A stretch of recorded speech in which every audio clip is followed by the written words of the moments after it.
हाय हाय तो काई खाली है सलाम है मैं गरीब बंदा मैंने काम दे दे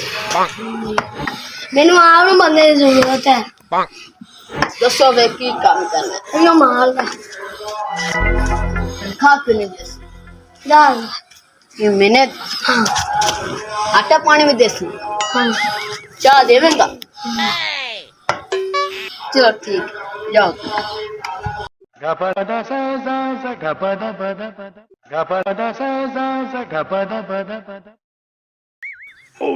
भैया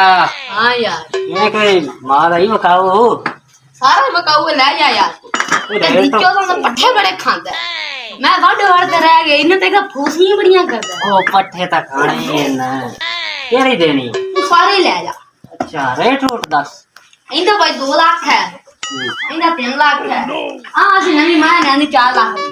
ठीक है ये टोटल बना के 12 लाख रुपया बनदा है अच्छा चलो ठीक है मैं और तुम की लगा मेरे को था 4 लाख रुपये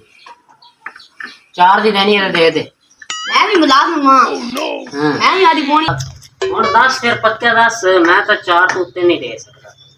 या चल 5.5 का 5.5 1 रुपया घट नहीं मैं 4 दिन चल 10 लाख रुपये और कर ले चल यार तू 5 लाख का इस तू घट में नहीं दे चल ठीक है ठीक हो गया अल्लाह इन्हें बेच सारे पैसे मुझे इकट्ठे ही है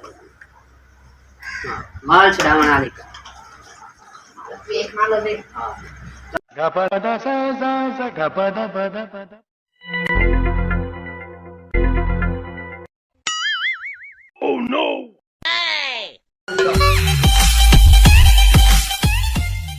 आई पे चस बुझिया बस मुलाजिम मालिक की तरह भी आज बोनी चस जल्दी बनी हुई है मालिक ध्यान तो पहले गड्डी दा हार मजना